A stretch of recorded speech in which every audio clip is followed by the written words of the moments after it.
As Telangana anchors its $3 trillion economic vision to an ambitious 139 gigawatt capacity by 2047, the state finds itself at a critical energy crossroads, balancing a massive thermal expansion with a 50% green energy mandate. Today, we are with Mr. Navin Mittal, Special Chief Secretary, Department of Energy, Government of Telangana, to discuss how the state is re engineering its energy strategy and will define the state as India's premier energy resilient hub. Welcome, Mr. Navin Mittal. Very good morning to you and to all the viewers. I'm really happy to be part of this communication which we are having on basically the plans of Telangana, especially in terms of renewable energy and other general plans which we have. The state of Telangana has announced plans to set up 139 gigawatt of electricity by 2047 to support the USD 3 trillion economy. So, what are the immediate milestones for the state in the next 3 to 5 years? Yeah. So coming to the 2047 plan which we are having, which is the Telangana Rising 2047 plan. We have estimated that if Telangana has to become a $3 trillion economy, that's almost a growth of about 15 times from the present economic size of about $200 billion. So, and it's like 15 times in dollar terms. So, if we have to do that, we have to grow at least about 8 times in energy terms. Because with growth, the energy GDP intensity also comes down, and India is also targeting lowering of energy GDP intensity as we grow. So, if the economy is growing at 15 times, energy we are expecting to grow by about 8 times. So, presently, our installed capacity is something like 22 and a half gigawatts, and we have targeted roughly about 139 gigawatts by 2047. Now that's definitely a very long term and a very ambitious plan. But as you rightly said, we do have plans for every 5 years. For example, December 25 when we launched the Telangana Rising 2047 plan, we targeted roughly about 20 gigawatt by 2030. And then similarly 2035, 2040, and 2047. So we have plans for that. Now 20 gigawatt by 2030 roughly means more than doubling our present renewable installed capacity. We're something around 9 gigawatts as of now. And again, that's an ambitious plan in a period of about roughly about less than 5 years now as we move forward. And we are following a combination of various renewable energy mixes. For example, solar is a major component of it. Pump storage projects, another one. We are also looking at wind energy in this. We are also looking at battery energy storage systems.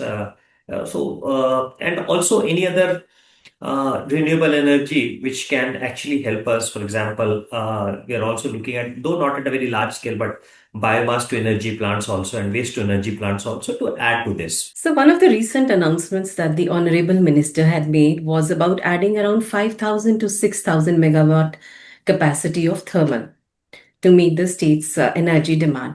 Can you talk a bit more about what is the current installed capacity? What are the new projects that are being planned?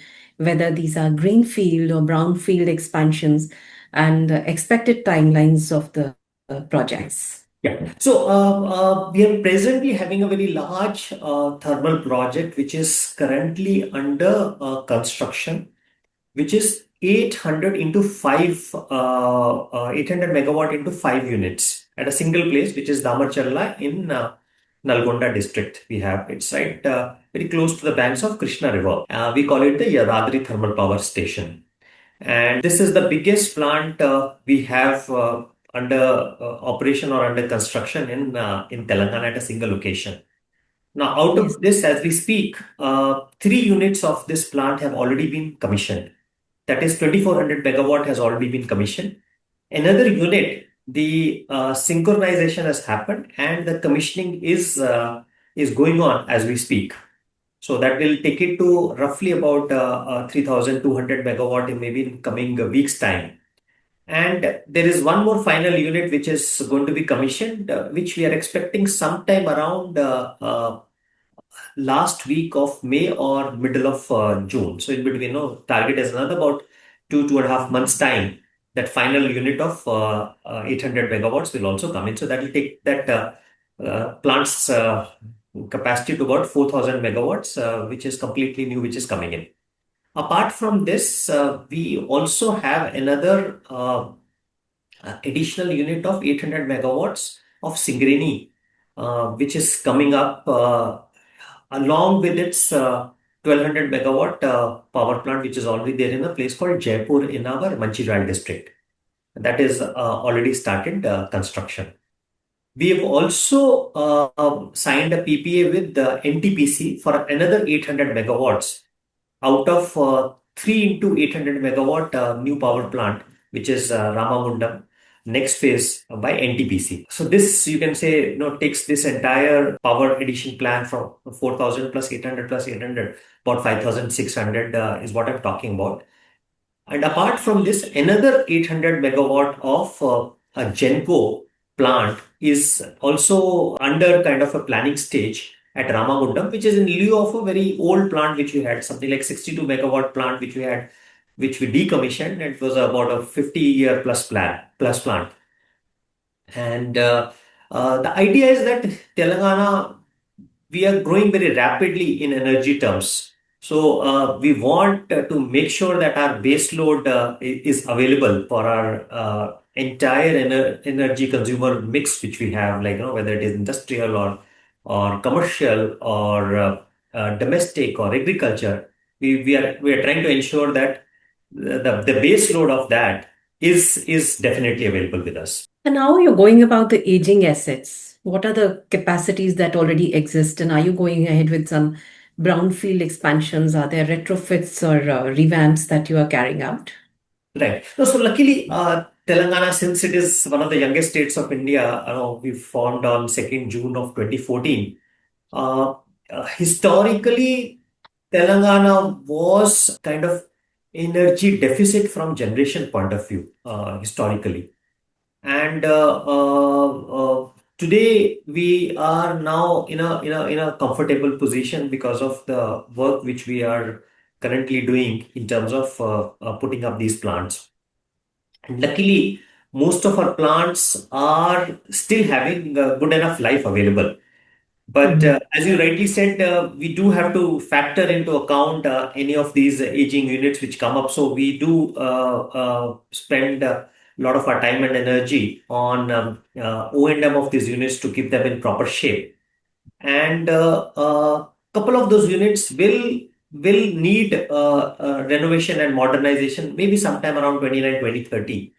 So it's still about 3 to 4 years ahead of us, but we are geared up to take up that to ensure that the plant life is extended by at least another 10 to 15 years, so that a fully depreciated asset can also be continue to be in operation with minimal investment, and that will also bring down our fixed cost dramatically in the process. Having said this, I also want to say that we are also looking at improving the capacity of our projects to be able to be stepped down further. For example, I think we are probably one of the only states in India which operate our state-owned plants or state utility-owned plants at 55% capacity. Almost all of our plants operate at 55% capacity when we do this merit order dispatch operations. And that is something which is I would say one of the best practices of Telangana. And during that time, we also optimize our energy cost very heavily by operating in the market, or by operating our renewable energy PPAs which we have both within the state as well as outside the state. So we do that. But in last couple of months, we are also trying to look at how much further we can go down in terms of stepping down. And last, I would say, I'm happy to tell you that last couple of months we have been able to take down some of our plants down to about 40, 48, 47% of operations also. And That's interesting. the target is to touch 40% as soon as possible. Now, that may require some kind of an improvement or some kind of an investment on the plants. But I personally feel that will be a worthwhile investment because, today we are reaching a time when energy from renewable sources is available at much cheaper than the variable cost of some of these thermal plants. So if we can economize on that cost, ultimately that economization actually can be passed on to the consumers. But how does the grid behave in this context? How do you balance the grid? Yeah, so this stepping down happens mostly during daytime. I know, for example, to give you a perspective of it, and to also the viewers of this program a perspective of it. Let's say a thermal plant is having, let's say, a variable cost of 3.5 rupees. Let's say, no, because the fixed cost is fixed. Whether you operate a plant or don't operate a plant, the fixed cost has to be paid. Right. Now, when we do the merit order dispatch, we look at the variable cost only, because if you don't operate the plant or you step down the plant, you actually save on this variable cost. Now, in question has a variable cost of, let's say, 3.5 rupees. At that time, let's say solar energy is available at 2.5 rupees in the market on, let's say, the energy exchange, because where we have a PPA, obviously that energy will come from there. We know we have to take it. But in the market, let's say energy is available at 2.5 rupees. Now you're saving almost 1 rupee by stepping down your thermal plant from let's say 85, 90 or 100% down to 55, and buying the same energy from the market at a cheaper price. Right. And this is what I meant by energy cost optimization.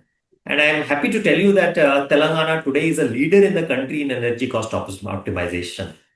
And to support my point, I would just give you a perspective of how much our operations are in terms of energy cost optimization. For example, the Telangana population is something like 3% of Indian population. Our energy consumption is roughly about 5% of Indian energy consumption. But our market operation is something like 12 to 15% of the entire Indian energy exchange. I mean, this will give you a perspective of where we operate. And Right. on some of the days, we are literally like 30 to 35% of the entire energy exchange operations in the country. So we heavily into energy cost optimization. And many days we also sell into the market when we are able to generate energy at a lower price and the market prices are higher and our need is not there.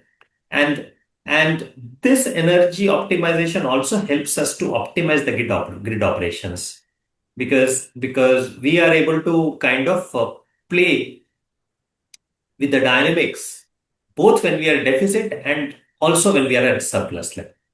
And because we do have this buffer available in terms of stepping down our thermal plants under our control, and also a bit of idle projects which we have, which we can switch on and off at very short notice, we are able to maintain the grid operations very well. So recently, Telangana has signed the UPC Volt at Davos, an MOU with UPC Volt at Davos for 100 megawatt AI data centers. So now that these hyperscalers demand 100% carbon-free energy, how are you streamlining the green open access to ensure that these massive power-hungry campuses don't strain the state's residential and industrial and agricultural supplies? First of all, I must say that this particular MOU is only a fraction of what we are actually looking at. I mean, the total size of data centers which we are looking at in Telangana, and especially around Hyderabad, is of the order of almost 1.5 to 2 gigawatt, where we are in advanced discussions with the various players. Now, we are following a bunch of things to address the energy requirements of these data centers, because if I'm talking about 1.5 to 2 gigawatt, I mean, this is huge compared to what our total peak demand is. No, this year we touched a peak demand of about 18,000 500 odd megawatts.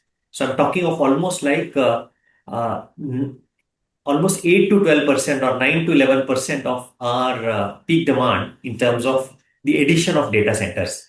So, in order to address that, we do have a strategy, and the strategy is a combination of various things.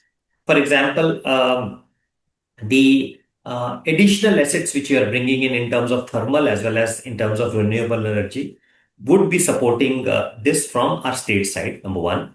Number two, we are encouraging these investors or developers to also have their own energy generation systems, both behind the meter, which they can do either on a rooftop or in their own campuses. One, they can have a captive renewable energy plant where they can use the state transmission system or the state distribution system for transmitting and wheeling that energy into their campus. They can also have a group captive energy generation system where a bunch of them or a group of them can put up a group captive and then bring it in. We're also permitting open access where they can go to the open market and buy power from anywhere else in the country and in the state. And finally, and this is something which we have actually institutionalized and is that very large, like, you talk about hyperscale data centers, which is where the capacity of the data centers by a single developer, single investor is more than 300 megawatt. We have also permitted them a distribution license within their data centers. So let's say if I have, let's say, a single data center of 300 megawatt, or let's say three data centers of 100 megawatt each, I can take a distribution license to distribute power to those to that single or a group of data centers of my own and take power from anywhere in the country. And I think the third point which I'm saying is uh, something which we have actually institutionalized. Some of the states have given case by case permissions to one or two data center operators in that, but Explain what is case by case permissions. in the sense that let's say a single investor comes in, for that investor they have given a sort of a customized let's say an incentive package which includes a distribution license or a deemed distribution license, but they do not have a policy which permits every single developer to do that. And I think the Telangana is the first state in the country to actually institutionalize this practice. So one of the guarantees that usually these centers ask for is the five nines, the uptime that they talk about. How is the energy department going to ensure that there are no they get the uninterrupted supplies? Yeah. So if my memory serves me right, I mean, five nines, which is 99.999% Yes. uptime in a year would probably mean nearly about 5 minutes of disruption in the whole year. I mean, this is something which I think no distribution or transmission system has as of now in the country or can guarantee on its own. But you can actually achieve this by a combination of factors. I mean, no, and this requires also some on-premise backup systems. So, if somebody says that I want five nines from a distribution company, I can confidently say that no distribution company would be able to guarantee that. I mean, somebody may say that I will do that, but to ensure that you will have less than or nearly 5 minutes downtime in the entire year, I would say is close to impossible to achieve from outside the system. But you can achieve that by having your on-premise backup systems, which is what most of them do globally. So by a combination of that, you can achieve that. But having said that, I'm not shirking away from the responsibility.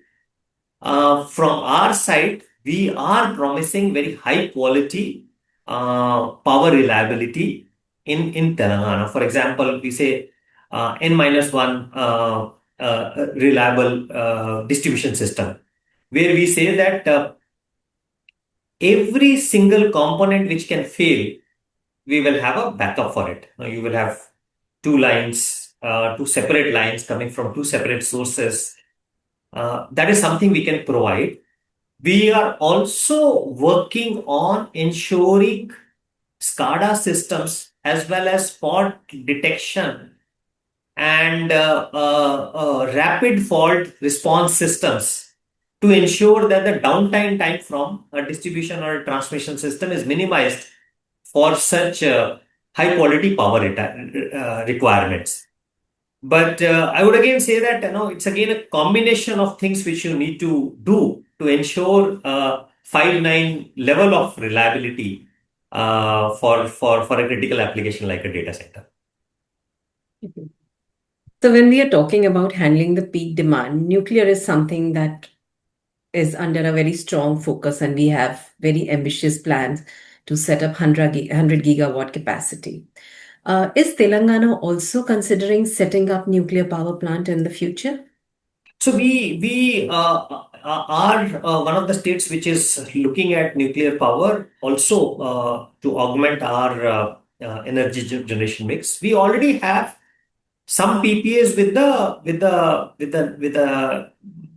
nuclear plants which are already operating, like for example, Kaiga or Kudankalam or Madras nuclear power station. We do have some PPAs which are already existing, so we do get some nuclear power, but we don't have a nuclear plant as of now within Telangana. But we do have uh, attached nuclear facilities in Telangana. For example, we do have the nuclear fuel complex, which is a nuclear fuel enrichment complex in Telangana. We also have a heavy water production plant at Banuguru, which is in fact one of the largest heavy water production plants in the country. We do have these facilities, but as of now, we don't have a nuclear plant, but we are definitely actively looking at it. And we are looking for now the Shanti bill has come, and that has also opened the pathway because no earlier a nuclear plant had to be set up by Nuclear Power Corporation of India, but now it has also opened up a pathway for state governments to do or no to have PPP projects to it. So we are looking at it. One of the stumbling block which I think Telangana is facing, and I think most other states in the country will also be grappling with, is an opposition from the local communities because of this, some of these nuclear accidents which have happened globally. Let's say the Chernobyl nuclear disaster or the Fukushima power plant issue in Japan during the tsunami effect has created some bit of a kind of a doubt, which is pretty genuine among the local communities. So I think it also has to also go along with informing the communities and also creating larger awareness about the safety factors of the modern plants which are coming in, and especially I would say the SMRs, the small and medium reactors, is definitely a great way to move forward. And as we get more and more SMRs, I think parallelly the work on larger nuclear plants, especially uh, thorium-based plants, where India does have a very strategic advantage in terms of large thorium availability within India, or no pressurized heavy water reactors. Those can actually go a long way. So, you were talking about the battery energy storage systems and the long and short duration storage, pump storage projects that we are talking about. So, can you give us some insights into what kind of projects is the state currently working on? So as we move forward, and this is something I think which uh, not just Telangana but almost every state of the country requires. You know, we have made a very rapid progress in terms of solar energy, in terms of augmenting our solar energy generation systems. And the prices of solar energy has also come down sharply. Today, solar energy is available something between 2 and 2.5 rupees to 2.7, 2.8 rupees. Uh, So I would say daytime problem has been sorted out to a great extent due to solar energy coming in. But as we move forward, uh, we need to have the storage systems to take care of your power needs during non-solar hours. And I'm pretty excited about the battery and as well as the pump storage systems. You know, both these energy storage systems as we move forward in the future, and prices are coming down drastically for battery storage. No, if you look at battery storage prices, I would say compare the prices today compared to 3 or 4 years back, they become much more viable. In fact, Telangana has gone in for a 1500 megawatt hour battery storage project now with the help of VGF from central government, where we have already uh, kind of finalized the bids. The average price of a solar system in terms of battery storage is now coming down to about roughly about 3 rupees. So if you add the solar energy prices and some transmission and distribution losses on the way, let's say 2.5 to 2.7 rupees solar energy, and then maybe half a rupee of losses and cycle losses. We're literally talking about nearly about 6 to 6.25 rupees of battery energy prices, which I would say is now become very competitive compared to thermal energy. Now, thermal energy, the levelized cost over 24 hours is almost of that order. And if you subtract the solar energy prices during the day, and if you operate the plant during only non-solar hours, the price would shoot up to almost 8 or 9 rupees. And when if you are getting battery energy at let's say 6.25 or even 6.5 rupees, it's now very much competitive compared to the thermal. So this will, I would say, rapidly accelerate. But the major problem right now is that we are dependent mostly on imports for battery material, both the cells as of now, or even if somebody is planning to manufacture cells in India, the raw material for that has to be now completely imported. So that is something I think is a challenge for India. But I would say the kind of performance linked incentive schemes which have come in the solar energy sector, or the ALMM model which has come in. No, we had ALM 1, now we are uh, going to come up with this ALM 2 starting from 1st June, and already ALM 3 is announced in solar side. I think a similar model in battery side also would really help to indigenize that content. And I'm very much excited about it. Coming to the pump storage, though in short run, the prices may look very high. If you put up a pump storage system and add the cost of charging and discharging of a pump storage over a 15-year period, it will be something like 7.5 or 8 rupees today. But the life of a pump storage system is almost 50 to 60 years.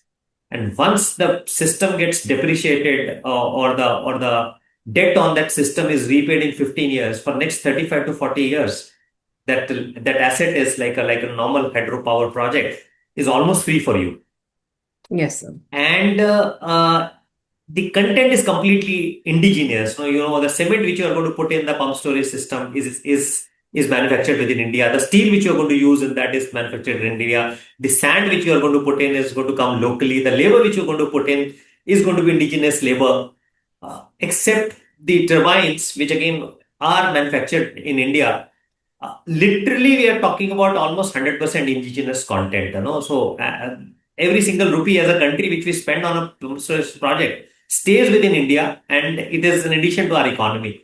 So I think we have to become much more proactive in terms of encouraging pump storage projects. No, the CA has and Ministry of Power has come up with a 100 gigawatt pump storage plans, and I Yes. can confidently tell you that Telangana also has big plans in it.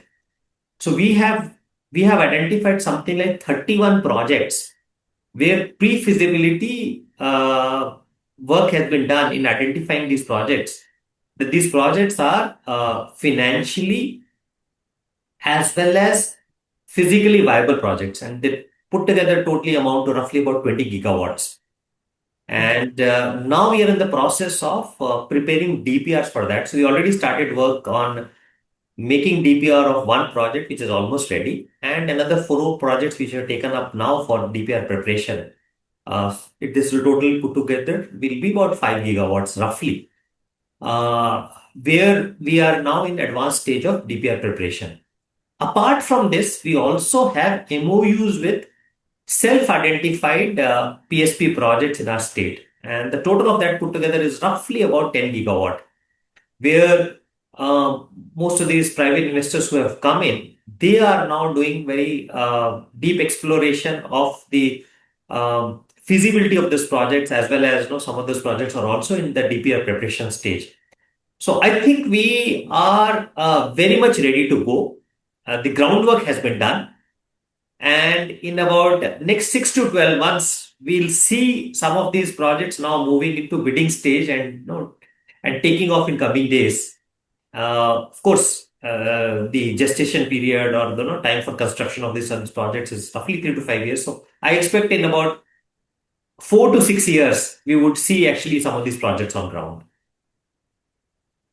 So 5 years from now, what would be the energy mix of Telangana, and what are the So challenges you'll have to address? as we discussed in the beginning, I mean the 20 gigawatt target which we are very confident of fulfilling that 20 gigawatt target. This is literally more than doubling our existing renewable energy capacity. So by a combination of solar, wind, PSP, and battery energy storage systems, we expect to meet that target, and we are very much pretty much geared up for that. So that's all for now, sir. Thank you. Lovely talking to you. Thank Same you here. once Same again. here. Pleasure is mine.